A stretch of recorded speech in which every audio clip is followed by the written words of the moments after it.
Hello everyone, welcome to WBCS journey. আজকে আমরা আবার ইন্ডিয়ান পলিটির 50 MCQ এর ক্লাসটা কন্টিনিউ করব।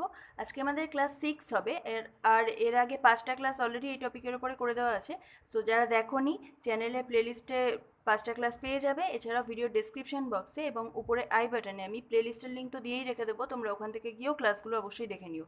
আর যারা চ্যানেলে নতুন আছো, চ্যানেলটাকে অবশ্যই সাবস্ক্রাইব করে পাশে বেল আইকনটা অন করে রেখো এরকম রেগুলার নিউ ভিডিওর আপডেটস পাওয়ার জন্য। তো চলো আজকের ক্লাস শুরু করি। তোমরা জানো যে এখানে আমরা 50 MCQ সলভ করি এবং ম্যাক্সিমাম এখানে এমসিকিউগুলো কিসের থেকে আসছে, মানে যেগুলো WBCS মেন্সে এসে গেছে প্রিভিয়াস ইয়ার্স অ্যান্ড হচ্ছে WBCS প্রিলিতে এসে গেছে, সেই সমস্ত কোশ্চেনই এখানে বেশি নেওয়া হয়। তো চলো ফার্স্ট কোশ্চেন দেখে নিই আমরা। The fundamental rights have fundamental rights. এবার দেখো এখানে অপশানে আমি একটা শব্দের মানে বলে দিচ্ছি। রেট্রোস্পেকটিভ মিন্স পূর্ববর্তী। সো ফান্ডামেন্টাল রাইটসে কিসের এফেক্ট ছিল? সো এখানে অ্যান্সার কী হয়ে যাবে? আমি ফার্স্ট ডিরেক্ট অ্যান্সারটাই বলছি, আর যেগুলো তোমার বোঝানোর দরকার বাংলাটা লিখেও দিয়েছি, তোমরা দেখে নিতে পারবে। তাহলে এখানে ফান্ডামেন্টাল রাইটস হ্যাভ কী হবে? No retrospective effect under article 13(1) and 13(3)(b। মানে 13(1) এবং 13(3)(b) অনুচ্ছেদের অধীনে মৌলিক অধিকারগুলোর কোনো পূর্ববর্তী প্রভাব নেই, এইটাই এখানে বলা হচ্ছে। পূর্ববর্তী প্রভাব মিন্স আগের যে, মানে ইন্ডিয়ার আগের কোনো এফেক্টগুলো আর কি এই ফান্ডামেন্টাল রাইটসে কোনো তার এফেক্ট দেখা যাচ্ছে না। এবার নেক্সট কোশ্চেন দেখো। by which amendment act unity of the nation was substituted মানে তো জানোই, substituted by unity and integrity of the nation in the preamble of the constitution। ভারতের সংবিধানের যে প্রস্তাবনা, সেই প্রিয়াম্বল বা প্রস্তাবনাতে যে unity and integrity of the নেশনটাকে সাবস্টিটিউট করা হয়েছিল, মানে যার মাধ্যমে এই যে ইউনিটি অফ দ্য নেশন এইটাকে আর কি যে অ্যামেন্ডমেন্ট অ্যাক্টের মাধ্যমে সাবস্টিটিউট করা হয়েছিল, অ্যাড করা হয়েছিল, সেই অ্যামেন্ডমেন্টটা কোনটা? 42তম অ্যামেন্ডমেন্ট অ্যাক্ট। তোমরা জানো যে 42তম অ্যামেন্ডমেন্ট অ্যাক্টের মাধ্যমে কি অ্যাড করা হয়েছিল? যে ইউনিটি অ্যান্ড ইন্টিগ্রিটি প্রিয়াম্বলের মধ্যে অ্যাড করা হয়েছিল, বলেছিলাম আগে। তো এবার এটার মাধ্যমে, মানে এটা কোন অ্যামেন্ডমেন্ট? 42তম অ্যামেন্ডমেন্ট অ্যাক্ট 1976। সালটাও মনে রাখবে, সালও দিয়ে দিতে পারে। নেক্সট কোশ্চেন দেখো। The chairman of the constituent assembly was. Constituent অ্যাসেম্বলির চেয়ারম্যান কে ছিলেন? চেয়ারম্যান কে ছিলেন? ডক্টর রাজেন্দ্র প্রসাদ। কোশ্চেনটা ভীষণ ইম্পর্টেন্ট। কনস্টিটিউয়েন্ট অ্যাসেম্বলির চেয়ারম্যান হচ্ছেন doctor Rajendra Prasad. Next question দেখো। Which of the following sought to change the character of Indian government from unitary to federal. Indian গভর্নমেন্টের যে ক্যারেক্টারটা ইউনিটারি ছিল, সেটার থেকে যে এটাকে ফেডারেল ক্যারেক্টারে নিয়ে আসে, তো এটা কিসের মাধ্যমে? দেখো বলছে যে নিচের কোনটি ভারত সরকারের চরিত্র মিন্স এখানে ওর আর কি বেসিক যে স্ট্রাকচারের ব্যাপারটা বলা হচ্ছে, ইউনিটারি যেটা ছিল, তো সেই ইউনিটারি থেকে ফেডারেল রূপান্তর করতে হয়েছিল, সেটা কোন অ্যাক্টের মাধ্যমে হয়েছিল? এটা গভর্নমেন্ট অফ ইন্ডিয়া অ্যাক্ট 1935-এর মাধ্যমে। গভর্নমেন্ট অফ ইন্ডিয়ার ক্যারেক্টারটা এটা ইউনিটারি থেকে ফেডারেলে চেঞ্জ হয়ে গিয়েছিল। নেক্সট দেখো। Under article 16 the words any employment or office applies. Article 16-এ জানো এমপ্লয়মেন্ট রিলেটেড ব্যাপার বলা আছে। এবার এই যে এমপ্লয়মেন্ট, তো এটা কিসের, মানে কোন এমপ্লয়মেন্টের কথা বলা হচ্ছে? পাবলিক সেক্টর নাকি প্রাইভেট নাকি সবার ক্ষেত্রে বলা হচ্ছে? এটা হচ্ছে অনলি টু পাবলিক এমপ্লয়মেন্টসের ক্ষেত্রে কিন্তু এই আর্টিকেল 16-এ এই ওয়ার্ডটা ইউজ করা হয়েছে, any employment or office applies. Next question. The first commentary to the constitution of India. Constitution of ইন্ডিয়ার ফার্স্ট কমেন্টারি কে লিখেছিলেন? ডক্টর বিজন কুমার মুখার্জি। তারপরে কোশ্চেন দেখো। Right to work in India. আমরা দেখেছি ওইদিকে ফান্ডামেন্টাল রাইটস যেরকম ছিল, so right to work, right দেখে আবার ফান্ডামেন্টাল রাইট ঠিক করো না। এই রাইট টু ওয়ার্ক কিন্তু আমাদের ডিপিএসপির মধ্যে পড়ছে। সো এই কোশ্চেনটা ভালো করে খেয়াল রাখো যে right to work in India is a directive principal of states policy. 8 number question দেখবো আমরা। Article 25 guarantees freedom of religion is subject to. Article 25 যে ফ্রিডম অফ রিলিজিয়ানের গ্যারান্টি দিচ্ছে, তো সেইটা মানে কি বলা আছে এক্স্যাক্টলি জিনিসটা? সেটা কিসের ক্ষেত্রে? Public order, morality and secularism, মানে কি ধর্মনিরপেক্ষ কথা বলা হচ্ছে। এরপর হচ্ছে which one of the following is bulwark of personal freedom. I think এর আগের দিন ক্লাসে আমি এই কোশ্চেনটা রেখেছিলাম, আবারও ভুল করে টাইপ হয়ে গেছে। সো বালওয়ার্ক অফ পার্সোনাল ফ্রিডমের ক্ষেত্রে মানে কোনটা হচ্ছে? সেটা হচ্ছে রিট অফ হ্যাভিয়াস কর্পাস, এটাকেই কিন্তু বালওয়ার্ক অফ পার্সোনাল ফ্রিডম বলা হচ্ছে। Next question. Consider the following statements DPSP আর ডিপিএসপি কি, মানে এর মধ্যে জিনিসটা কি বলা হচ্ছে যে directives administering and legislating the policy of state, রাষ্ট্রের নীতি পরিচালনা ও আইন পরিচালনার নির্দেশনা, মানে বিভিন্ন ডিরেক্টিভস হচ্ছে এই ডিপিএসপির মধ্যে বলা আছে। নেক্সট কোশ্চেন দেখো,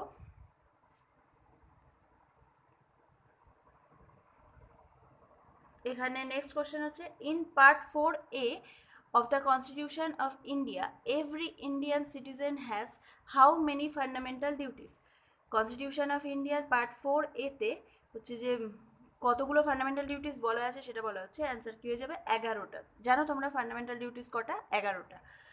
এরপরে দেখো the term equal pay for equal work is a, equal pay for equal work বহুবার পড়িয়েছি এটা তোমাদের, এটা একটা DPSP. Next question in article 45, article পড়ানোর সময় বলে দিয়েছিলাম, তো আর্টিকেল 45-এ যে বলা হচ্ছে যে the state shall endeavour to provide early childhood care and education to children below the age of, এই যে early childhood care and education article 45-এর আন্ডারে যে বলা হচ্ছে, তো সেটা কত বছর বয়সের নিচের মানে নিচের চাইল্ডদের ক্ষেত্রে এগুলো বলা হচ্ছে, এটা হচ্ছে 6 বছর। এটা কিন্তু 12 করে দিয়ে চলে এসো না, এটা কিন্তু 6 বছরের নিচে শিশুদেরকে বলা হচ্ছে। নেক্সট দেখো in the election of the president each member of the electoral college has, প্রেসিডেন্টের ইলেকশনের ক্ষেত্রে ইলেকটোরাল কলেজের প্রত্যেক মেম্বারের ক্ষেত্রে মানে 1 vote with value attach to it and he can give as many preferences as there are candidates. ঠিক আছে, এর পরের কোশ্চেন দেখো the power of the president of India to issue an ordinance, এই যে অর্ডিন্যান্স জারি করার ক্ষমতাটা যে প্রেসিডেন্টের রয়েছে সেটা মানে কোন পাওয়ার, মানে প্রেসিডেন্টের কোন পাওয়ার এর মাধ্যমেই অর্ডিন্যান্স জারি করতে পারে? অ্যান্সার কী হয়ে যাবে? লেজিসলেটিভ পাওয়ারের মাধ্যমে। তারপরের কোশ্চেন দেখো the term of the office of vice president, vice প্রেসিডেন্টের অফিসের যে টার্ম সেটা কতদিন? 5 বছর from the date on which he enters, মানে যেদিন থেকে তিনি অফিস জয়েন করেন সেদিন থেকে 5 বছর তার টার্ম হচ্ছে ভাইস প্রেসিডেন্টের। নেক্সট কোশ্চেন দেখো বলছে কারেক্ট রেসপন্স টু, মানে এবার দেখো তুমি, আমি দেখিয়ে দিচ্ছি, তোমরা ভিডিও পজ করে একবার অপশানগুলো দেখে নিও, তাহলে তোমাদের বুঝতে সুবিধা হবে। আমি আর পড়ছি না ওগুলো। এর মধ্যে কারেক্ট রেসপন্স এর মধ্যে কোনটা? যে the president of India is eligible for re-election as many times he desires, সে মানে যতবার ইচ্ছে আর কি ইলেকশন লড়তে পারেন, মানে ইলেক্টেড হতে পারেন। নেক্সট কোশ্চেন দেখবো আমরা 18 number, which of the following statements is or are not true regarding interstate council? Answer কী হয়ে যাবে? It's established under article 265 of the constitution of India, এইটা কিন্তু ভুল। এক মিনিট, হ্যাঁ, যে is or are not true এটা কিন্তু ভুল ইন্টারস্টেট কাউন্সিল সম্পর্কে। তাহলে বাকি কোনগুলো true? It's required to meet at least thrice every year, then এটাও true. Decision of the chairman is bound by the consensus, তারপরে এটাও কিন্তু ট্রু যে decisions on all questions are required to be taken in consensus. Meaning easy, আর ওই জন্য বলে দিলাম না আমি এগুলো।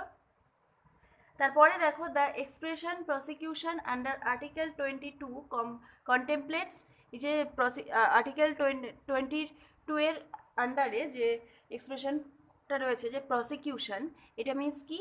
A person must be accused of an offence.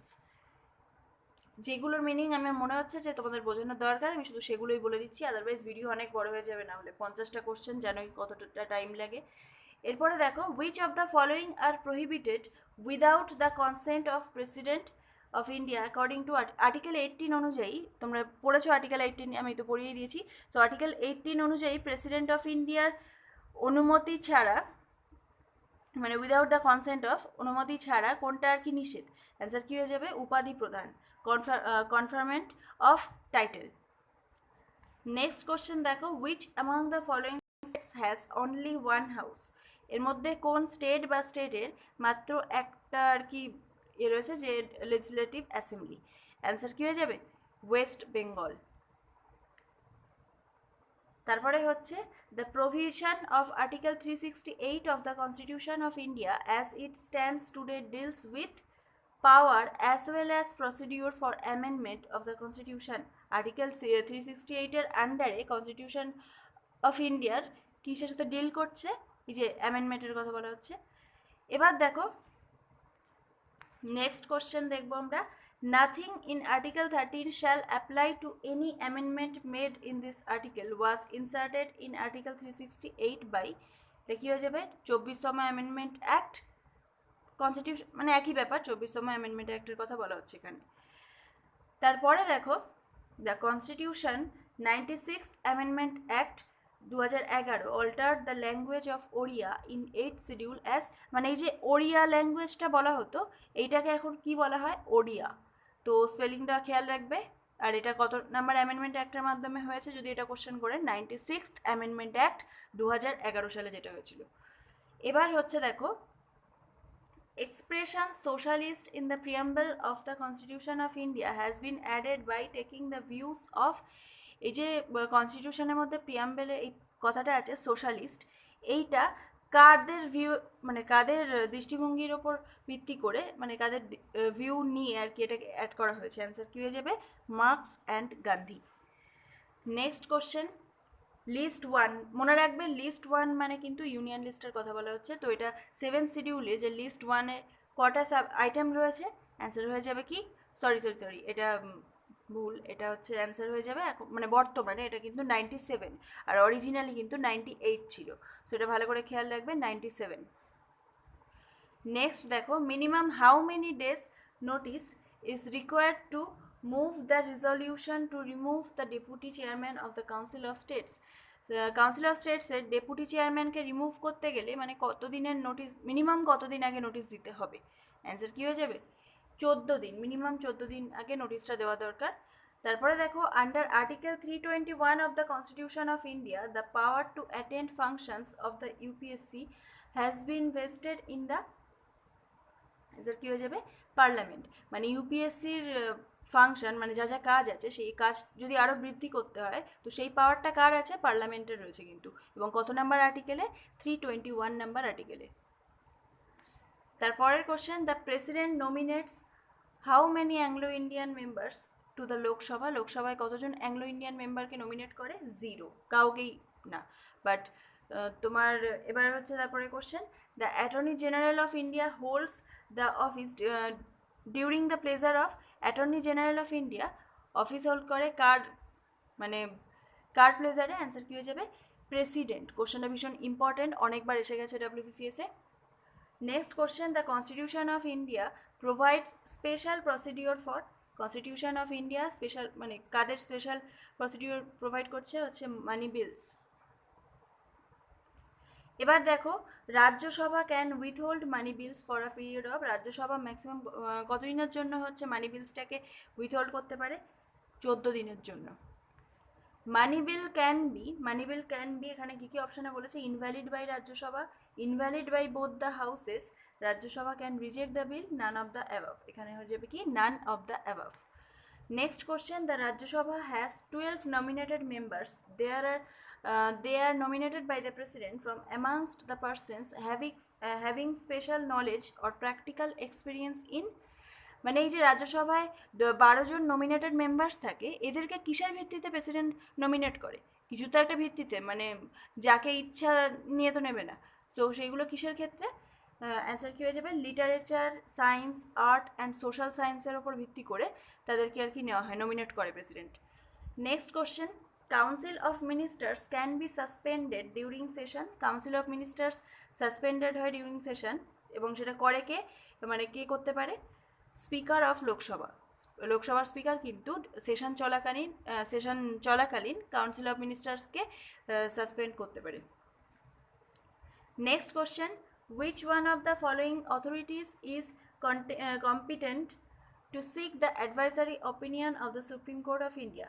President of India কিন্তু মানে সুপ্রিম কোর্ট অফ ইন্ডিয়া থেকে অ্যাডভাইস নিতে পারে, সো সেটাই এখানে বলা হচ্ছে। এবার দেখো তারপরের question, the ordinance issued by the governor are subject to the approval by, এই যে গভর্নর যে অর্ডিন্যান্স ইস্যু করতে পারে, প্রেসিডেন্টেরও যেরকম ক্ষমতা আছে সেরকম গভর্নরেরও ক্ষমতা আছে। এবার সেইটা অ্যাপ্রুভ করছে মানে অ্যাপ্রুভাল পাচ্ছে কারের থেকে, স্টেট লেজিসলেচারের ক্ষেত্রে। এবার দেখো next question, if the governor wishes to relinquish the office before the expiry of his term, governor যদি মনে করে সে তার অফিস ত্যাগ করবে, মানে তার যে টার্ম তার আগেই, মানে টার্ম শেষ হওয়ার আগেই সে অফিস থেকে মানে পদ থেকে চলে যেতে চান, তাহলে সেক্ষেত্রে তার রেজিগনেশন কাকে দিতে পারেন? রেজিগনেশন প্রেসিডেন্টকে দিতে পারেন। গভর্নর রেজিগনেশন কিন্তু প্রেসিডেন্টকে দিতে পারেন। ভালো করে খেয়াল রাখবে, কোশ্চেনগুলো ইম্পর্টেন্ট। আচ্ছা, আমি আরেকটা কথা বলি যে তোমাদের যদি মানে এরকম মনে হচ্ছে কি যে আমি একটু বেশি স্পিডে পড়িয়ে দিচ্ছি, সো স্পিডে মিনস আমি একটু বেশি তাড়াতাড়ি বলে দিচ্ছি, তোমরা যদি এরকম প্রবলেম লাগে কমেন্ট সেকশনে কমেন্ট করতে পারো। আদারওয়াইজ তোমরা এটাও করতে পারো, ভিডিওটাকে স্পিড কমিয়েও দেখতে পারো, আর যদি মনে হয় বেশি স্লো পড়াচ্ছি তাহলে ভিডিও স্পিড আপ করবে, সেটা তোমাদের ব্যাপার। তো নেক্সট হচ্ছে দেখো, the power to grant pardons, reprieves or remissions of punishment under Article 72 in exercised by the President of India। Answer কী হয়ে যাবে? মানে আর্টিকেল 72 আন্ডারে যেই পার্ডন গ্রান্ট করতে পারে, যে এই পাওয়ারটা প্রেসিডেন্টের রয়েছে, তো সেটা হচ্ছে কাদের অ্যাডভাইসে এটা হয়?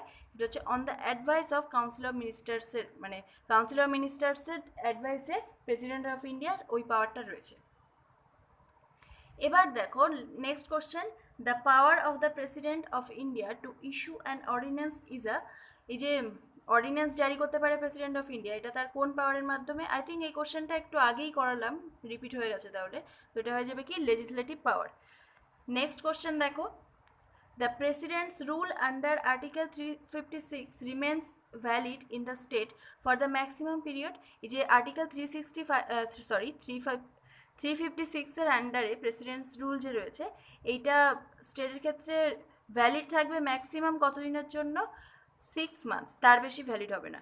এর পরের কোশ্চেন দেখো, in the event of the, এক মিনিট এটাকে এতে আনি, in the event of the occurrence of vacancies in the offices of both the President and Vice President of India, who among the following shall discharge the functions of the President till new President is elected? মানে কি বলছে, যখন মানে প্রেসিডেন্টসের এবং vice প্রেসিডেন্টসের অফিসে দুটোই vacancy পুরো খালি রয়েছে, তা এর মধ্যে মানে অপশানে যে 4 জন রয়েছে তার মধ্যে কে প্রেসিডেন্টের ফাংশনটাকে আর কি কার্য করতে পারে, মানে প্রেসিডেন্টের ফাংশনটাকে ডিসচার্জ করতে পারে যতদিন না নতুন প্রেসিডেন্ট ইলেক্টেড না হচ্ছে, প্রেসিডেন্টের কাজটা সে আর কি নিতে পারে। অ্যান্সার কী হয়ে যাবে? Chief justice of India. Next question, who among the following holds his or her office at the pleasure of the president? প্রেসিডেন্টের প্লেজারে কে তার অফিস হোল্ড করতে পারে? অ্যান্সার কি? Attorney general of India. একটু আগেই কোশ্চেনটা একটু অন্যভাবে দিয়েছিলাম যে কার প্লেজারে এ করতে পারে। এরপরের কোশ্চেন দেখো, power of the governor to grant pardon and to suspend remit or commute sentences to certain in certain cases is a statutory power. It's given in, মানে একটু আগেই আমরা বললাম কি গ্র্যান্ট পার্ডন, আমি কি বলেছিলাম 72 নাম্বার আর্টিকেলে এই সম্পর্কে আমরা দেখছিলাম, সেটা কি কার ছিল? প্রেসিডেন্টের ক্ষেত্রে। বাট এবার আমরা দেখব গভর্নরের ক্ষেত্রে, এটার আর্টিকেল কি 161। কোশ্চেনগুলো কিন্তু ভীষণ ইম্পর্টেন্ট, দেখে রাখবে ভালো করে। এরপরের question, all matters relating to the election of the vice president, vice প্রেসিডেন্টের ইলেকশন রিলেটেড যত ম্যাটার আছে including any election petition shall be inquired into by supreme court. এই সম্পর্কে যদি কোনো প্রবলেম হয় সেটাকে এনকোয়ারি করবে, মানে সেই ক্ষমতাটা কার আছে? এনকোয়ারি করতে পারবে supreme court. Next question, which article of the Constitution of India prescribes power to the President to issue ordinance? কোন আর্টিকেলের ক্ষেত্রে মানে প্রেসিডেন্ট হচ্ছে অর্ডিন্যান্স জারি করতে পারে? আর্টিকেল 123।